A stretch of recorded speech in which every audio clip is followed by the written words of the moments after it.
changes on us without announcing it.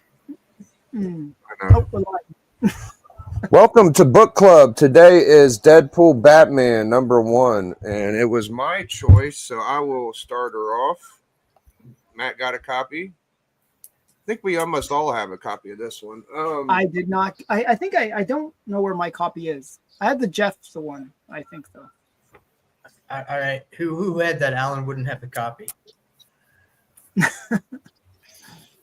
I have the Jeff Blanchard one. Oh, good. No, I figured you did. So Deadpool Batman, guys. Zeb Wells wrote it. This is the first Zeb Wells book that I've read that I was like, oh, this is a good comic. I'm just kidding. Greg Capullo and Alex Sinclair. So at first, Deadpool comes to Bruce Wayne, not Batman.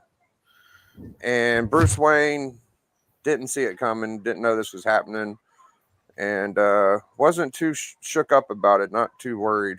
So here's Deadpool crashing in, Batman, and, you know, Deadpool's looking for Batman. Looking. He starts off at the right place, right? All right. So here comes Batman. Batman's got his Batman shit on. Deadpool's like coming in his pants. He's like, oh, that is scary. It's a man in a bat suit. So don't worry, Batman fans. Batman is very charming and sexy, and Deadpool loves him. And he also can't compete with his talents or his powers. Because, you know, it's Batman. Being a Deadpool fan, which I am, I think that Deadpool would dominate Batman.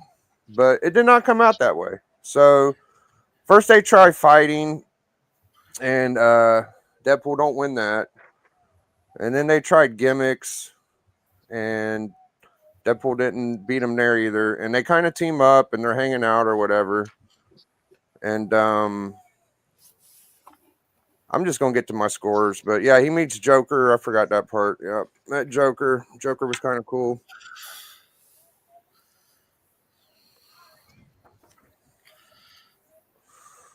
So, by the end of it, Deadpool's just kind of like impressed by Batman is the way I would take it. And it was okay. There was a joke about smoking where DC will actually show to people that smoke cigarettes. I like that. I didn't like how Deadpool just kind of like kissed up to Batman a little too much. And it was just a comic to show his seniority over Deadpool, in my opinion. So, all right, cover. It's a Capullo cover. I'm going to give it a 2.5. I don't think it was that good. Which cover are you grading? I'm grading the A. Yeah. Okay. Yeah, the A cover. Good old fashioned A. I mean, it's not bad. You got pretty good. There's nothing classic about it, though. No, it's very kind of meh. If it wasn't so meh, it'd be like, oh, this is great. But this cover is not. All right, inside art. It was pretty good. I'm gonna give the inside art like I mean, it gets better too. If you read the rest of the book, the other stories I feel like are just as good as this, and some of it is pretty good. But no, it was fun to see Deadpool and Batman be the start off for the amalgam this time or whatever. So I'm gonna give the inside art like a 2.75.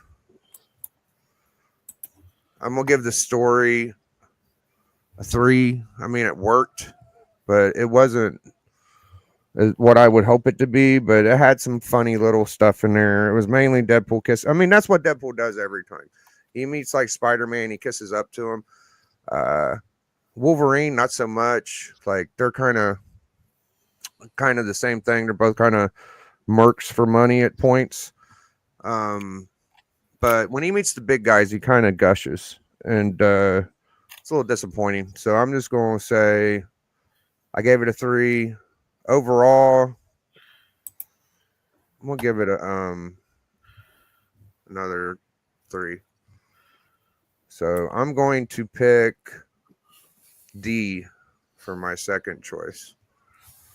All right. Well, hey, I got a different cover, but I will also grade the A cover. But this does play into one of the stories in the book, so it's not too out of place. Um, you know,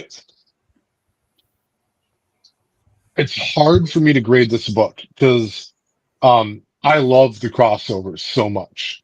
Um, I love the fact that in 2025, Disney was able to get along with Warner Brothers just enough to make this comic book, and there should be more on the way, I hope. Um, but overall, is it a fantastic book? No, it's not. Um, the story, the cover is fine. The story is fine. The art is fine. Overall, it's fine. And it would probably be a lot. It would definitely be a lot less if it wasn't a crossover. If you didn't have the wow factor of, hey, it's Wolverine. I mean, hey, it's Batman and Deadpool hanging out. Like that would, if Deadpool was always a part of DC and we read this book, it would be very meaningless, like completely.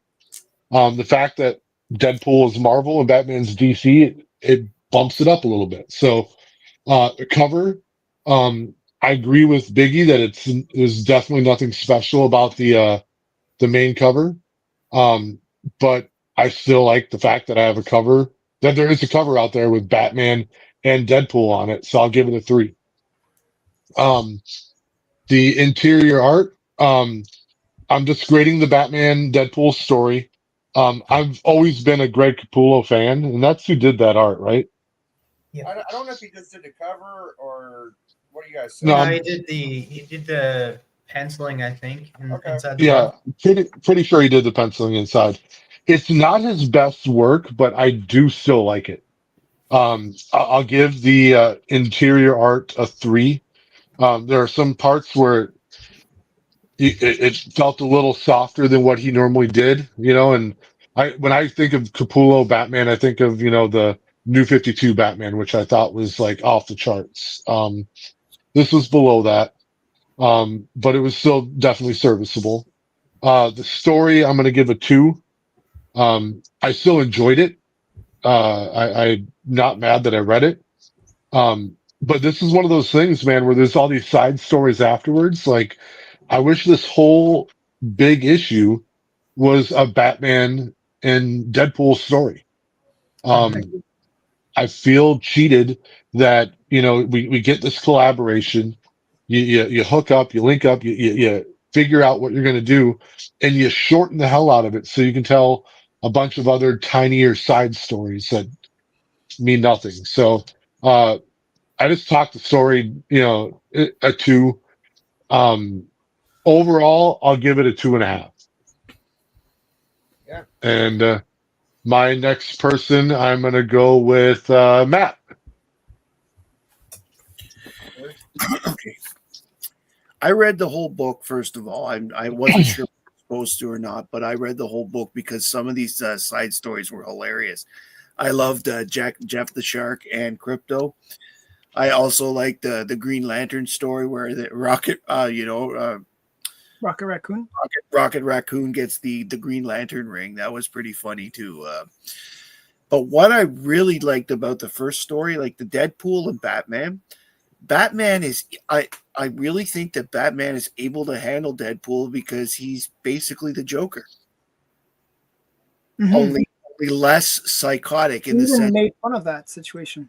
Yes, and that's the thing I'm going to get to is like that interplay between Deadpool and Joker was hilarious, especially when Deadpool points out to the Joker, "You can't live without him." Yeah. You I don't felt like really. he was like the Batman Lego movie when they kind of mentioned that. But yeah. Yes, no, exactly. And the thing is, because it's a Marvel character outside of the universe, they can make these observations in the comic book. Hold on a second, That Matt. I think I fucked up. I got 3, 3, 2, and 2.5.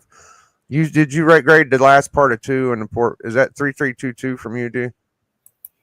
No, I went 3, 3, 2, and then 2.5 overall. Okay. All right. Sorry, Matt. I got it now. That's fine. That's 10.5. Just so Yeah. that. Thank you. All right. So, anyways, as I was saying, it's just funny that they used the story itself to make commentary on Batman and Joker. And Joker, of course, is about as patient as I am, as an impatient. So it's kind of funny to watch and all that other stuff. And Batman, of course, he's like, "Oh, I knew you were going to bring me to the Joker. I knew why, because he knows how he thinks." So, cover. I got the second edition print with the logo cover on it. That's a Not beautiful Lobo. cover. Well, I mean, I love the mix of Lobo and Wolverine. Mm-hmm. Now, I'd rather judge this cover because it's You a can. I don't care what y'all do. You can judge it by that if you want. You bought the I book. like this one. It's a 3.75. Yeah. It's just looking at the motorcycle and the combination of Lobo and Wolverine is just, it's cool. This is a character I would like to read about. That's I was sad that amalgamation character. I mean, it was on the inside. I think that was the best story, actually. Yeah, I know. It was only a 4-page story, but it was one of the best ones in the book. Yeah, Wonder Woman was really good too with Hitler. Yeah, they were real good. Wonder Woman and Captain America. Yeah, that was pretty good too. Okay.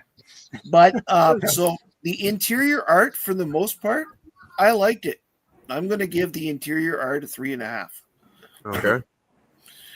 The writing, I had really enjoyed the stories, so I'm going to give the writing as a whole for the book rather than just. All right. Although if I do just a Deadpool story, I'm going to give it a 4. I think that's what we should do, though. What do you guys think, gang? No. Yeah. All right, well, then three. it gets a 4. It gets a 4 for my enjoyment. It's pure. It's fun. We're going to keep it to the first story, but go ahead. Yeah. Some of the snarky stuff that Deadpool said is stuff that I've made jokes about over the years. So I thoroughly enjoy that as a 4. So Batman fan would like this. This is cool that you like it. Go ahead. Yeah. And so overall, I believe the book is worth a 3.75. It was just a fun read. Yeah, I could see if I was a Batman fan, I would have probably scored it higher too. I mean, so whatever that is, that's what I'm going to do. And I'm going to pick, oh my God, this is why I always like going last. I don't like picking. I'm going to pick TM. All right. All right. I got this cover. Oh yeah. Oh yes, the I Daredevil. like Green Arrow. That or and the Daredevil. Jeff the Landshark one is the best. Yeah, I like me some Daredevil. He's one of my favorite Marvel characters, along with Silver Surfer. That I absolutely love Green Arrow. So I had to definitely get this cover. So if I was going to rate it on that other cover, there's a reason why I didn't buy it and got this one, is because I don't like it, and I would rate that cover probably a 1.5. But if I'm rating this one, I'm going to put it a 4. Very cool. Chichetto cover. I enjoyed the story, not as much as others, and I do agree that it should have been more of a story. Now, when this first got announced, I was super excited. I was like, yes, let's cross them over. Let's get along. Marvel and DC coming together again. Let's get these stories. And then they had the roster of stories that they're coming out with, like Deadpool, Batman, Green Arrow, Daredevil, Jeff Landshark, and Crypto, Captain America, and Wonder Woman. And I was like, oh, cool. So I'm going to pick and choose which ones I want to get. Then they came out and said, oh, it's all going to be in one book. That was a huge, huge disappointment for me. I was like, well, I like Batman, I like Deadpool, but I probably wouldn't have picked it up if I wouldn't have had to. I probably would have just picked up the Daredevil Green Arrow one. But that being said, I did like the art inside, especially this panel. Just like, we're getting things started. Yeah, that is a great panel. But for some odd reason, this didn't remind me of Greg Capullo at all. Like it felt like he was a little different. I don't know if that had to do with who was inking. Like Tim Townsend was the inker in that. I don't know if that has anything to do with it, but like it kind of didn't look like Greg Capullo to me. But I still like the art. So I'm going to give the art a 3.75. Story-wise, I liked how the story went. I like the jabs that Deadpool made at Batman. He made a joke of him quite a few times in this book. Picking on him, saying like he's kind of not the best, even though Batman thinks he is. But it was kind of funny. And then the similarities of how Joker wanted to bring in a version of him that's just like from a different universe, somebody that was like level with him. It was kind of a cool idea, being like, oh, well, the only one that's crazier than you, that's just doesn't give a damn of what happens and stuff, and is willing to take, because the Joker is just, he doesn't care if he lives or dies and stuff. It's all for the humor. It's all for this and that. But you get a different version of him, which is like Deadpool, who is a little bit more of a heroic than he is. So it's a better version of the Joker, like a lighter version of the Joker in a way, but not really, because the Joker is not, that has no powers. Like he can't regenerate and stuff, like, and he's not actually, depends on who's writing him, he's not trained like Deadpool is. So it's kind of weird that they did put that together, but you kind of see the similarities, but not really. But overall, it was a fine story. It wasn't the best. I enjoyed other stories in this more and that, but it was still cool to see these characters come together, and I do want to see this happen more and more, and I do think that it's going to happen with Superman and Spider-Man coming next. Is during the anniversary of those characters. I think they're going to do another crossover with those two. But I would have to give the story maybe a 2 point. I think you're at Inside Art. 3.75 for cover. You did Inside Art. Okay. 7.5 for. What was the cover? The cover was 4. Oh, okay. Gotcha. Go ahead, T. I'm sorry. And then the story was 2.5. Stories. And overall, I would give it a 3.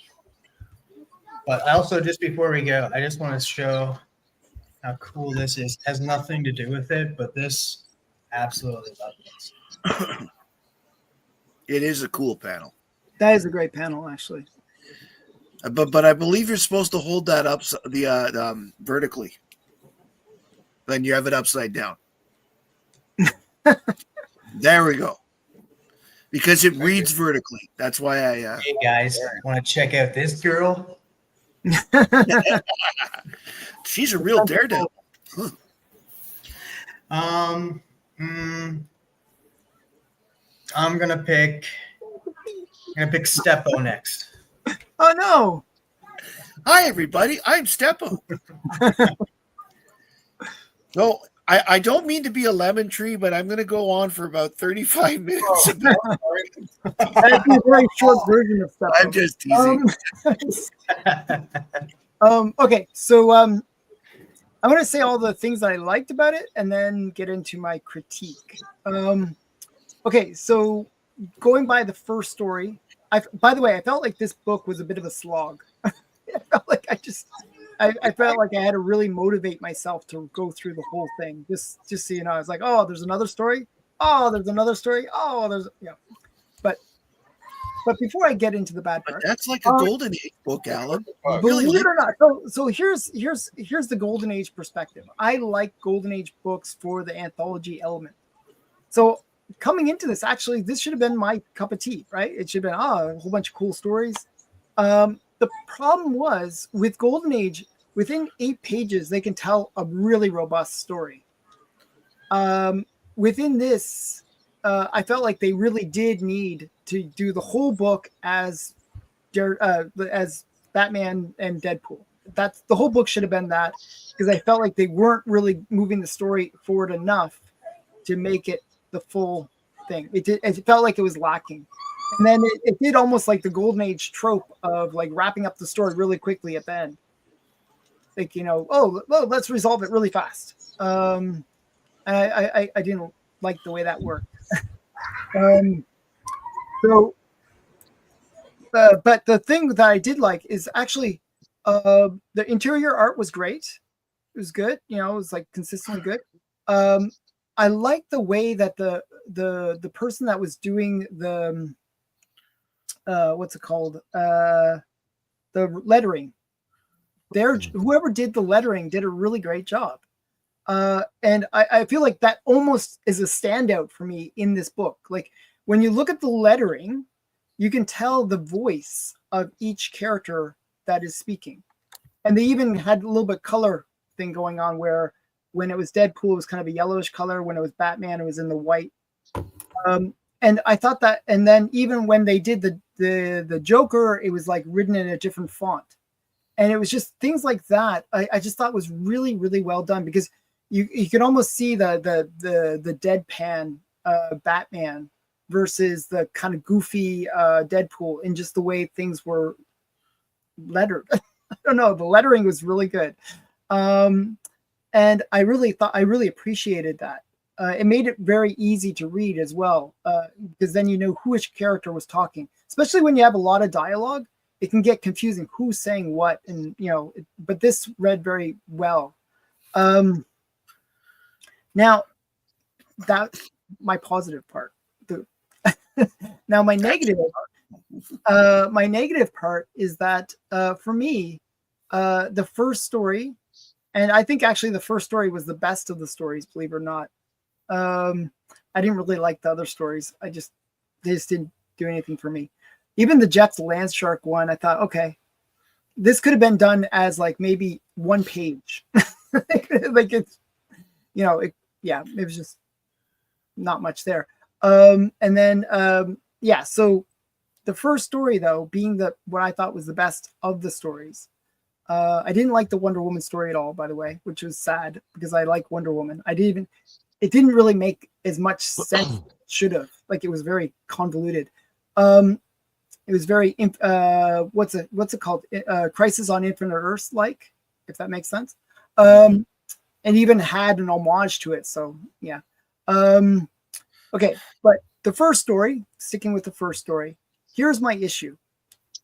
Even the story itself, how like Deadpool always, breaks the fourth wall kind of thing. He kind of, he kind of goes out of the story. I felt the story itself did that, where it almost made it sound like it was almost like we are a trope Batman story. The trope Batman story is the Joker is going to do something nefarious with a bunch of chemicals and make everybody like whatever crazy Joker people. And even Batman comments, we've done this before. It's like, wow, we're in a trope story. And, and in a way I expected more. Like this is an opportunity. We got, DC and Marvel crossing over. This is a huge opportunity to do something different, to tell stories that aren't necessarily DC stories, aren't necessarily Marvel stories, but something new. And this failed on that front. It became a trope. And it's like, oh, how are we going to get the two characters to fight each other? It's like that typical trope. It's like, oh my goodness, not again. I kind of wanted something. I kind of wanted them maybe even to team up. Like in this, they didn't really team up. It was kind of like, whatever. I just felt like it was like just annoying. I don't know. Like, sorry. So I'm going to give it a really low score because of that. No, I was annoyed too the first time I read it. I had to read it a couple times. So yeah. Yeah, I'm sorry. It was funny that Deadpool couldn't drive stick. That was very funny. Oh yeah. So there was like little things like that. I mean, and I don't know. Yeah, I don't know. It just didn't work for me. Hammer it, dude. Do your thing. So I'm gonna give the cover. I'm gonna go based on the A cover. Okay. I'm gonna give it again. This is where like if you think about Spawn Batman or other ones where they did a crossover, Yeah, they nailed it. Thick cover. It's Yeah. like this is an iconic cover because it's an iconic situation. This was like a blasé cover, and for a big something that should have been a big deal. So the blasé cover gets a 2.5 by itself, but because it was a missed opportunity, I'm going to give it a 1.5. Oh, I'm going to be. oh, that's a good move though. They need punished for fucking sucking. Yeah, I like it. Yeah, like I mean, why would you do such like this was like they could have done something really cool, like maybe a profile of the two, and like maybe have them. To be fair, I agree because the A cover should have been nailed because that's what something awesome. Most people get the A cover. The variants, to be fair, were some better. good ones. Yeah, to me, the best of the covers was Jeff the Landshark. I thought that was like the Gauntlet one that went for $30. There's actually one that goes for around 30. Yeah, and it's the Gauntlet one. This one ain't bad either. This one's worth more than the cover A, I think. So this one. Yeah, I mean that's. I like the crypto story. It wasn't horrible. It wasn't a bad story, but it could have been done as it was cute, just like the baseball one. We would not have had anime Supergirl without it. Okay, well, it could have been done in one page. Okay, so I'm going to be brutal on the cover. The interior art though is good, and I'm going to actually give I would have given it a 2.5 because it's kind of like mid-tier for the modern era. But here's where I'm giving it bonus points because the penciler did such a great job. I really feel like that was an amazing job. So I'm going to give it like a 3 on the interior art. The story though, again, I really felt bad about this is a missed opportunity. And I felt like it was a trope on trope on trope. And I just really bothered me. I just wanted more. So I'm going to give it a 1.5 again. I'm going to be harsh on it. And I'm going to say the sum of the parts are like, man, the letterer should have done all the work and maybe it could have been a great thing. But I'm going to give it a 1.5. I'm just going to say it's actually weaker because of this missed opportunity. Oh. Kind of disappointing. I was very disappointed. All right. I'm harsh. No, I can appreciate that because I was a little upset that Deadpool came. This should be a good deal. It should have been just, like D was right when he said it should have just been one Deadpool Batman story.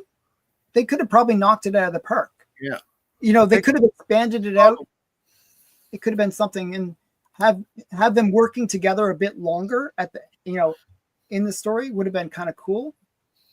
As the book continues, it gets shorter and shorter. Each story gets shorter and shorter in the book, and like some of those stories, like I disagree with you that was the best story in the book, but like some of those stories you could. Oh, that ain't right. Hold on, no, that is right. 57.5 though. 57.5. Yeah, not 7.5. One thing that I liked that they did was they gave Deadpool some thinking credit where he figured out the moon thing, like that it was like that they were like Deadpool was going to happen during the detective. Deadpool was the detective of the book. I wonder if the DC is going to. Okay, so Marvel clearly put Batman over, right? Does the DC version put Deadpool over? I don't know. If it does, then I'll justify this. But if it don't, I don't know. Mm-hmm. It's the 10th worst book on our list, tied with Hans, and it's tied in score with Hansi, the girl who loved the swastika. Man, oh my goodness, that's a brilliant book. Okay, it would have been lower if I would have went with because like I said, like I'm based it off of the Green Arrow Daredevil cover and stuff. So and I would have been. It would have been like a 1.5. Like I said, like it would have been a 1.5. I don't know. I think the book. Okay, they got the content over to a point to where they intertwined, and you got to see action, and you got to see because Deadpool kind of is that guy. Like he kind of. But it was so short. He kind of like he's in love with these he's like a fan. of a lot of the big characters. So this ain't like the first time this has kind of I happened. really but- felt like they were making an homage to the Lego movie. I think that Deadpool should have met Deathstroke. I remember the. They How are about That makes sense. okay? So when Spider-Man met Superman, what happened? Spider-Man in the loved original Superman. one way back when. Yes, by Neil Adams. Spider-Man was a fan of Superman. So this kind of is like that. It's just the DC characters are just over so much. The Marvel guys, when they get around them, they're just like, oh my God, that's him. So I don't know. It's the same thing. Yeah.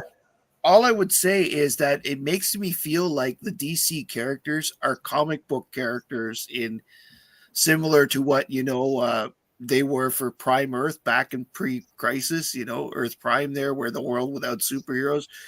And Barry Allen knew all the stories of the Flash because of comic books or whatever. Yeah, it felt a little bit like that. Yeah, it feels a little bit like that. That makes sense. Yeah, like because Deadpool is like he's in the know. He knows that these are characters, so he's kind of like us, looking at these characters and loving these characters, and that the way that we do, because he's broken the fourth wall and looks at these characters from the outside like we do. Mm-hmm. Now, if you're a fan of Batman just totally dominated like every aspect of every competition of that story. He was a better fighter. He was a better thinker. He had more gadgets. So if you're a Batman guy, this ain't bad to me. It doesn't hurt that he's got a lot more. Batman didn't really save the day in this book. Batman got away with not. It was the Deadpool was supposed to come back with Batman. He didn't do it, so that was it. But actually, I think they gave it a fair. They did it fairly in a way because Batman totally owned Deadpool when they were fighting, right? But Deadpool used a little bit of like street smarts where he kind of upped the game, like he knocked him out with the whatever that potion or whatever it was, the thing in the car. So he actually did get the upper hand on Batman. Yeah, because the way I looked at this book, Deadpool saved the day at the end. He was the one that really saved the day. Right. Yeah. And by the way, if he didn't capture Batman in the first place, he wouldn't have had to save the day. But I wanted to point out to you that the Joker actually has a huge survival instinct. Because every time he thinks he's going to lose or die or something, he runs away. Yeah. He tries to escape. He tries to get away. I think he does care if he dies. He wants to live. I guess. He has said many times that he needs to live long enough to make sure he outlives Batman. So he's got a big, that's just me. I mean, you may think that and you could be right too. It all depends on your interpretations of the Joker because there have been so many over the years. But to me, I feel he's got a large survival instinct. It is a superpower to do shit that is very deadly, though. TM is right. Like he's always doing dangerous shit. So yes, he's dangerous shit. He's a former chemist. He knows that stuff. But again, if you know the Joker, he's made himself immune to most chemicals by overexposing himself to it, so that his body got used. Well, D, I believe D, was you first? No, yeah, you second. It's your turn. My turn to pick a book? Yes, sir. Okay, yes. Yeah, I don't have it on me. Superman 75. The death. You ever heard of that one? I don't know. Yeah. I think I got it. Have that. Do you think it would be easy to find? I got it right here. There you go. Let me, yeah. I think I had that too, by the way. You think you have that? I would imagine you have that. I have actually a newsstand too. Yeah, I have the newsstand. This might be the greatest book to ever be on book club, dude. I'm calling it now. This will be a good one, I think. I'm calling this is the best book.